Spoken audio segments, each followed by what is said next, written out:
दर्शकों का स्वागत है। लगा जनता की आवाज उठाने के लिए तत्पर रहता है। प्रत्येक मुद्दे जो फतेहाबाद और भुन्ना इलाके के होते हैं उनको हम प्राथमिकता से उठाते हैं।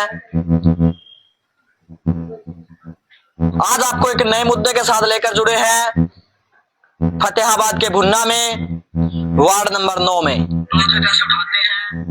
वार्ड नंबर 9 में बताया जा रहा है, जैसे परिवार से हमने जानकारी ली है कि 2017 में प्रधानमंत्री आवास योजना के द्वारा उन्हें 2 से 2.5 लाख के करीबन लोन जो है पास हुआ था मकान बनाने के लिए, लेकिन वो प्रशासन की अनदेखी का शिकार हुआ और आज 2025 का दौर चल रहा है।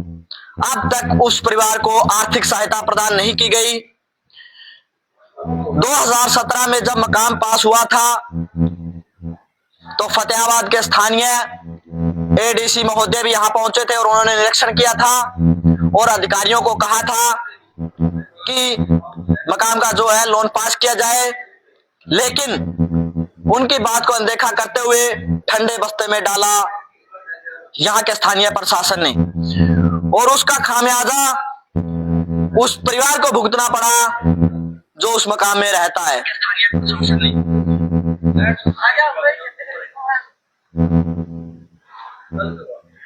कल सुबह जैसे ही बारिश शुरू हुई तो मकान गिरा ही नहीं, परिवार में एक बूढ़ी माता है और छोटे छोटे बच्चे हैं। बताया जा रहा है कि घर की जो महिला है वो खाना बना रही थी और बच्चे बाहर थे, जिस करके जान की हानि नहीं हुई। क्यों हो रहा है ऐसा, संख्या का विषय जरूर बनता है। जब प्रशासन क्यों मुहैया नहीं कराता वो पैसे जो सरकार ने अनुमति दे दी है, क्या भ्रष्टाचार का शिकार है या फिर कोई साजिश? तमाम बातें हैं, तमाम प्रश्न उठते हैं इस बात को लेकर। आइए आपको वो घर, वो परिवार दिखाते हैं जहां ये घटना हुई है, क्या उनकी परिस्थिति है और जैसी बातें हमें बताई गई है उन सबसे आपको अवगत करवाते हैं। ये वो मकान है, आप बाहर से देख सकते हैं इसका दृश्य। आसपास का क्षेत्र हम आपको दिखा रहे हैं और हम आपको अंदर लेकर चलेंगे और बातचीत भी करेंगे यहाँ कि ऐसा क्यों हो रहा है, तमाम चीजें। ये देखिए, आप घर की स्थिति देख सकते हैं। ये वो मकान जो कल गिरा है, छिटमिट बारिश हुई और उसी में ये मकान ध्वस्त हो गया। तो आप अंदाजा लगा सकते हैं किस प्रकार की परिस्थिति इस मकान की, देखिएगा। और अभी भी जो है मिट्टी आपको सीमेंट लटकती हुई नजर आ रही है, कभी भी ये नीचे की ओर हो सकती है और कोई बड़ी घटना हो सकती है। तमाम चीजें हैं, बातचीत करेंगे जो ये लोग यहाँ स्थानीय लोग हैं उनसे। जी, क्या नाम आपका? बंसीराम जी, कब ये मकान गिरा था और कैसे गिरा था? कल शाम की बात है जी, कल सवेरे की जी। कैसे गिरा था मकान और उसके बाद क्या रहा यहाँ पर? बारिश आने की वजह से गिरा। बात माहौल है, बुढ़िया थी इधर नीचे, मर जाती नीचे आके, इसके थोड़ी साइड में थी। आप पड़ोसी हैं यहाँ के? नहीं, मैं इनकी बुआ का लड़का हूँ, मदन जी। तो यहाँ जो स्थानीय लोग हैं उनसे हम बात कर रहे हैं, घर की मुखिया महिला उनसे बात करेंगे। जी, इधर आइएगा। क्या नाम है जी आपका? रौनक जी, क्या हुआ था, पूरा वाकया हमें समझाएं, क्या हुआ था, किस प्रकार से रहा है? बात ये है जी, 2017 में मैंने इसके लिए अप्लाई दी थी, जो प्रधानमंत्री आवास योजना में जो फार्म भरे जा चुके थे, उस टाइम मैंने भरा था। मेरे लिस्ट में नाम भी था। मैं लगातार लिस्ट में नाम आने के बाद 2017 से धक्के खा रही हूँ और 2021 की बात है, एडीसी साहब अजय चोपड़ा खुद यहाँ आके और मकान देख के गए थे। उन्होंने उस टाइम ये भी कहा था कि पूरा ये मकान है कंडे में है, तो मैं उस वजह से मरम्मत के लिए 1.5 लाख रुपए पास किए थे। जी। मैं लगातार धक्के खाती हूँ, कभी कहते हैं ये लाओ वो लाओ, ये है वो है, कभी बजट खत्म हो जाता है। मैं 26 फरवरी को डीसी साहब के पेश हो गई थी खुले दरबार में। उस टाइम 15 दिन का नाम लिया था। फिर मैं गई थी 11 मार्च को, उस टाइम भी उन्होंने कहा कि आपका काम हो जाएगा, लेकिन कोई सुनाई नहीं कर रहे। नगर पालिका में मैं गई, वहां में मेरी कोई सुनाई नहीं की। मैं डीसी साहब से पेश हो गई, उन्होंने नगर पालिका में फोन करके कहा तो भी मेरी सुनाई नहीं हुई। और कल सुबह ये बारिश शुरू हुई, उस टाइम खुद ये अपने आप गिर गया। सुबह 10 बजे जब ये मकान गिरा यहाँ कौन कौन मौके पर उपस्थित था और क्या मेरा छोटा लड़का था और लड़की थी मेरी और मेरी सासू थी, और बाकी हमारे जो आदमी है वो दिहाड़ी पे गए हुए थे और हम खाना बना रहे थे उस टाइम। और नगर पालिका में ना कम से कम 800 फाइलें, जब ये ना पानी यहाँ पे बाढ़ आई थी बुन्ना में, उस टाइम 800 फाइलें थी। और ये बोला, हम गए कि हमें हमारी फाइल दे दो, हमारा न लिस्ट में नाम आया हुआ है। बोल रहे कोई कंपनी लेके चली गई। बात कंपनी की नहीं थी, बात तो थी उनका कोई गैंग बनाई थी। जैसे जैसे इनकी सेटिंग बढ़ी वैसे वैसे उन्होंने किस्तें डालते गए। ऐसी बातें कौन बोलता है? जब आप नगर पालिका में जाते हैं तो कौन कहता है कि कंपनी फाइल लेके चली गई या ये वो, ऐसा वैसा कौन कहता है? नगर पालिका में जितने अधिकारी है ना सब बोलते ये बात। हम कभी कहते उसके पास जाओ, उसके पास जाओ। हम नगर पालिका में नहीं, पहले पुरानी नगर पालिका थी वहां पे धक्के खाते थे, अब इधर नई बन गई तो वहां पे 4-5 कमरे हैं, कभी इस कमरे में उस कमरे में, यही धक्के खाते। ये तक नहीं देखते भी ये बीमार है क्या है, इनके छोटे बच्चे हैं, भी घर परिवार छोड़ के हमें तो डर लगता है, हम बच्चों को छोड़ के जाते हैं कहीं ये ऊपर से गिर ना जाए। जब ये गिरी कल जब ये मकान गिरा उसके बाद यहाँ कौन प्रशासनिक अधिकारी पहुंचा? यहाँ कोई नहीं आया, सिर्फ हमारा वार्ड का आतुम MC है वही आया, बाकी कोई नहीं आया, चेयरमैन भी नहीं आया। मैंने बहुत लाख कोशिश की थी, सबके पास फोन किए, वीडियो भेजी, फोटो भेजी, कोई नहीं आया यहाँ पे आए। भी किसी को चोट लगी है जाके देख लो। कहते हम घर घर से कैसे पूरा है 2.5 लाख रुपए देने। हम ये नहीं कहते कि हमें घर से हर घर छत मुहैया कराने की सरकार की मुहिम रंग लाते हुए आपको नजर आ रही है। यहाँ पर आप देख सकते हैं किस प्रकार से हर घर को छत उपलब्ध हो रही है। क्या कह रहे हैं अधिकारी? हम पूरे नहीं आते बल्कि सरकार ने पैसे दे दिए हैं। कौन अधिकारी कह रहा है ये बात? अधिकारी जो भी है नगर पालिका में वो कहते हैं ये बात, कहते हैं कि जिसने ठेका लिया है ना वो ऐसा नहीं करता काम, हम अपनी मर्जी से करेंगे। तो ये लोग अपनी मर्जी से करेंगे तब तक तो हम मर जाएंगे। हमारा लिस्ट में आपके द्वारा यहाँ चुने गए प्रतिनिधि है, चेयरमैन भी है, वो क्या कहते हैं इस बारे में? चेयरमैन को मैंने कॉल की थी कल, तो वो बोले आप आधार कार्ड भेज दो। हमने तो बहुत लोग का किया है, लोन करवाया, आप उस टाइम के बाद आए नहीं है, आधार कार्ड दे दो, हम सोमवार को कुछ करते। मैं जी कुछ क्या करोगे, कुछ था गिर गया, अब कुछ रह गया वो और गिर जाएगा, तब तक हम धक्के खाएंगे। बोल रहे सोमवार को ना आपका काम हो जाएगा। अब उन्होंने कल की बात ली है, कल हो जाएगा, कल पैसे मिल जाएंगे आपको? मुझे तो उम्मीद नहीं है, क्यों 2017 से मुझे धक्के खिला रहे, 10-15 दिन ये सुन के ना मैं तो पक चुकी हूँ। 2017 से यही बात मैं सुन रही हूँ। जी बिल्कुल, आप जुड़े हुए हैं और जो मुखिया है, घर की महिला है, वो ये कह रही है, गुहार लगा रही हूँ भी मेरे घर का ना मुझे मुआवजा दिला दे। सरकार के द्वारा बाकायदा आपको पास कर दिया गया है। और यहाँ तो ये जैसे आपने बताया कि अनदेखी तो है, यहाँ की स्थानीय प्रशासन की है। हाँ, स्थानीय प्रशासन की है। वो किस एवज में आपको पैसे नहीं दे रहे, उसका क्या मामला है पूरा? यही कि हमें कुछ खाने के लिए मिले तो हम इनका लोन पास करवा दे। अब ये भ्रष्टाचार की बू आती हुई नजर आ रही है आपको यहाँ पर? जी। मेरे घर में ये कंडीशन है कि हमारे यहाँ 200 रुपए की अगर दिहाड़ी मिले ना तो मेरा चूल्हा जलता है। अगर 200 रुपए की दिहाड़ी भी नहीं मिलती तो चूल्हा नहीं जलेगा। तो हम कैसे हम रिश्वत दें इन लोगों को? मेरे छोटे छोटे बच्चे हैं, मैं खुद अनाथ आश्रम। इस प्रकार की डिमांड किस व्यक्ति ने आपसे की है कि हमें पैसे दें, या इस प्रकार का किसने वाक्य कहा है? नाम तो मैं नहीं ले सकती, लेकिन नगर पालिका का अंदर जो भी है ना सब भ्रष्टाचार है यहाँ पे। हमें हमारा लोन दिलवा दो, हम यही गुहार लगाते हैं कि हमें हमारा लोन दिला दो। जी बिल्कुल, आप देख रहे हैं यहाँ जो नगर पालिका है उस पर भ्रष्टाचार की बू नजर आती है। जिस प्रकार से वाकई ये लोग कह रहे हैं, अभी आपके सामने महिला ने कहा है कि जब तक उनके घर में 200 रुपए शाम तक नहीं पहुंचते तो उनका चूल्हा नहीं जलता।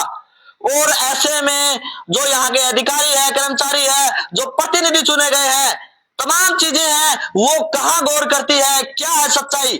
बहुत सी बातें हैं, तमाम बातों को लेकर हम जुड़े हुए हैं। दूसरे जो बुजुर्ग हमसे हम बात करेंगे, वो क्या कहेंगे इसको लेकर, अड़ोसी पड़ोसी हमसे बात करेंगे। जी आप क्या कहोगे? आपका क्या नाम है? बबली। बबली, आप क्या कहोगे? पड़ोसी आप इनके? हाँ जी। क्या कहोगे जिस प्रकार से मकान गिरा है, कैसी स्थिति है परिवार की? स्थिति तो जी वही बात जो बताने लग रही है नहीं यार, 200 रुपया तो चूल्हा जला, तो यह स्थिति है और क्या है, गरीबी में अगले। क्या करना है? 2017 से इनका लोन पास हुआ, अभी तक नहीं मिला। वो तो वो जाने जी, अपन के पता भी, हम तो जावा रहा। आप भी गए हैं कभी नगर पालिका में, वहाँ कैसा व्यवहार? हाँ इनके साथ गए हैं, हाले सारे जने इकट्ठे हो कने। क्या कहते हैं वो तो नहीं कहते बेचार, तो नाम में नहीं आ रहा, नाम में नहीं आ रहा, ऐसे ही कहते हैं। हमारा भी मतलब कि 2.5 लाख रुपया वाला लोन मैंने भी डर लगा, जिस तरह की छात डई है ना अब, हाँ। तो हमको भी डर लगा। हमारे बच्चा है, भतीजा भतीजी, मैं चेयरमैन के पास गया था, माँ जी करा दो, बोले आधार कार्ड गया था, बलजीत सोनी के पास भी गया था मैं। अब ये हम डर गया, मेरे को डर लगता अब कदे हमारा मेरे बच्चे भी ना मर जाए, मेरे भाई के लड़के। आप कौन से वार्ड से हैं, कहाँ रहते हैं आप? 3 वार्ड से हूँ जी मैं। तो आपका मकान क्षतिग्रस्त है? डर लग गया जी, उसकी डांट ऐसे लटक रही है हमारी भी। तो क्या प्रशासन ने उसको पास किया है? नहीं किया। मैं बलजीत सोनी के पास गया था, नहीं बोले तेरे लिस्ट में नाम नहीं है, आधार कार्ड अब दिखाऊंगा तो मैं आपको। लिस्ट में आपका नाम है, लेकिन पैसे जो नहीं है। प्रतिनिधि चुने हुए हैं वो मना करते हैं। खाता में पैसे नहीं आए माँ हमारे सर। हाँ, इनको बजट खत्म हो गया, हमारे पैसे नहीं आए, बस बात ये है भाई जी। जब छत गिरी तो ये बुजुर्ग यहाँ थे, इनसे जानेंगे सारी हकीकत। जी क्या नाम आपका? सरबती। हाँ जी, मैं बिल्कुल ही बाल बाल बनती हूँ। मेरे बच्चे यहाँ छोटे छोटे, बच्चा मेरे गाड़ी पर जा रहा, मैं सिर्फ इतनी बनती, गिर जाती तो मर जाते, तो मेरे बच्चा क्या करते? बच्चा का तो डर ले। कल से ये गिरी है, मकान कल से गिरा हुआ है और अभी तक कोई अधिकारी आपकी सुध लेने के लिए नहीं पहुंचा? कोई नहीं पहुंचा जी, सिर्फ आथोरी आ गई बस, और आ गया आतू आ गया, और जी हमारी कने साल संभाल कने नींद बंद है भाई, मर गया कि वजिंदे है। जी अब क्या रिक्वेस्ट है आपकी सरकार से, क्या चाहते हैं आप? मैं तो बस यही है जी, जो इनका ढूंढ बना दे बेचारे का, और ये बच्चे सुरक्षित बैठ जाएंगे। आप देख रहे हैं यहाँ के स्थानीय जो लोग हैं, इस परिवार को जो समर्थन देने के लिए यहाँ पहुंचे हैं, तमाम चीजें आप देख सकते हैं। मकान जो गिरा है वो आप देख सकते हैं, आपको ऊपर की तस्वीरें हमने दिखाई है, नीचे का मलबा आप देख सकते हैं। जब ये गिरा था, अगर वाकायदा यहाँ अगर कोई बच्चा होता, कोई ये बुजुर्ग जो महिला अगर यहाँ होती या बच्चा होता, तो कितनी बड़ी हानि हो सकती थी। इसमें साफ जाहिर होता है कि यहाँ का जो स्थानीय प्रशासन, उसकी नाकामी साफ जाहिर हो रही है। इस प्रकार के परिवार को अगर वो सहायता मुहैया नहीं करा सकते, तो किस लिए यहाँ प्रशासन बैठा है, किस लिए बड़ी बड़ी हाकी जाती है इस सरकार के द्वारा कि हम हर घर को छत मुहैया कराएंगे? क्या ये सच्चाई है? कोई नहीं आता मेरा वास्तविकता आप यहाँ देख सकते हैं, परिवार गुहार लगा रहा है लेकिन कोई सुनवाई नहीं है। जी क्या नाम आपका? मेरा सरोज नाम है। क्या स्थिति है यहाँ की, जो यहाँ का प्रशासन है क्या कहता है? कोई नहीं देखता किसी के बात, मेरा कमरा गिर गया कल देखो, और विधवा हूँ, कोई नहीं है करने खाने वाला कमाने वाला। आपने यहाँ प्रतिनिधि चुने हैं, वो क्या कहते हैं? वो क्या कहते, बोलते नहीं, मानो क्या चुने ये नहीं बताता कुछ भी, ये नहीं बोलता। इसको वोट दिए 9 बात में हम भी, और ये कहता है वहां जाओ यहाँ जाओ फार्म भर दो, कोई नहीं सुनता जी कुछ भी। इतनी अंधी कानून हो रही है, देखो तो कमरा गिरा पड़ा है। जब आप अधिकारियों से मिलते हो तो वो क्या कहते हैं आपको? वो कहते हैं जी वहां चले जाओ, यहाँ चले जाओ, फार्म ले आओ, बोले आओ, कुछ नहीं है जी। कोई 50,000 मांगता है, कोई 40,000 मांगता है, लोन दिलवा देंगे, पर मिलता किसी को नहीं। कौन मांगता है? कोई बंदा जो आप बता सकते हो? बस ऐसे ही कहते हैं कहने वाले, फार्म भर रखे हैं। आप देख सकते हैं भ्रष्टाचार की मुंह की निशानी, हर एक व्यक्ति के मुंह से ये हमें सुनने को मिला है कि 40 से 50,000 की डिमांड की जाती है, अगर उनको 2.5 लाख रुपए सरकार के चाहिए तो। लेकिन है कौन? ये कैमरे के सामने कोई नहीं कहना चाहता। प्रशासन से हमारी भी गुहार है कि इसको बाहर निकाला जाए। कौन है इसके पीछे, किसकी है ये साजिश? साफ जाहिर है, निकाला जाए उसको। घर का मुखिया, उससे बात करेंगे। क्या नाम आपका? मदन लाल है जी। मदन जी क्या कहोगे, जब मकान गिरा आप घर पे थे? मैं घर पर हो तो सही, लेकिन थोड़ा अलग हो। मैं मान ले जी। हाँ तो मान ले काम पर जाया था, बच्चे घर है, मेरी मम्मी घर है, नीचे से थोड़ी मेरी मम्मी बच गई, बुजुर्ग लुगाई, बस 5 में 1 सेकंड का फर्क रह गया, जी। ऊपर से गिर गया, अभी क्या करा। तो प्रशासन क्या कहता है? आप कल उसके बाद प्रशासन से मिले हैं किसी अधिकारी से? भाई कोई कौन मिला, 2017 में नाम चल रहा, देख ली क्यों कौन दिया, मानना तो पता को नहीं दोस्त। किंगो नाम लिया, कैंगो नाम लिया, बता डरा नाम लेंदे, डरा भाई, डरा नाम लेंदे, नु कहते भी मन, नु कहते इन 3 करवा दी हमारे साथ, डरा नाम लेंदे। ये देखिए, जो जनता के डर बिठा रखा है इन लोगों ने, अगर नाम लेंगे तो पैसे नहीं मिलते आपको, ये डर बिठा रखा है आपको। और के पैसे नहीं मिलेंगे जिसे नाम जाए तो को लेंदे हमें, और के करा भी हम तो ये डर माने तो। जी आम जनता के आप देख सकते हैं किस प्रकार से डर बैठा रखा है यहाँ के प्रशासन ने कि अगर उन्होंने इसका खुलासा किया, मीडिया के सामने आए, तो आपको भी पैसे नहीं मिलेंगे। एक गरीब परिवार की सहायता करने के बजाय लोग दूर हट रहे हैं। कहना सब चाहते हैं लेकिन कह नहीं पाते हैं। ये दबाव है यहाँ के प्रशासन का, यहाँ के प्रतिनिधियों का। जी क्या कहेंगे आप? मैं तो क्या कह सकती हूँ जी, मैंने कह दिया जो कहना था। भी यहाँ पे ना जांच पड़ताल की जाए कि भी ये भ्रष्टाचार कर कौन रहा है और हमें हमारा ये मकान के लिए हमारे पैसे दिला जाए। जी बिल्कुल, एक ही डिमांड है परिवार की कि 2017 में हमारा मकान पास हुआ था और कल ये गिरा है, छिटमिट बूंदाबांदी, और इसमें मकान पूरी तरह से ध्वस्त हुआ है। अभी भी गिर सकता है और भी घटना हो सकती है, लेकिन अभी भी प्रशासन जो है अलर्ट नहीं हुआ है, यहाँ के प्रतिनिधि अलर्ट नहीं हुए हैं। वार्ड नंबर 9 भुन्ना का ये मामला है, आप देख पा रहे हैं लाइव तस्वीरों के माध्यम से। कमेंट कीजिएगा, शेयर कीजिएगा और बताइएगा कौन है इस साजिश के पीछे, असली हकदार कौन है। तमाम बातें हैं यहाँ की, जुड़े रहिएगा हरियाणा न्यूज के साथ, तमाम मुद्दों के साथ आपको अवगत करवाते रहेंगे। जय हिंद, जय भारत। आजा बेटा दिखाओ। पानी पियोगा पहले, पानी ले आके पानी लाते बेटा एक गिलास पानी। बोलते होने जोर लग रहा है। मीडिया में बोलिए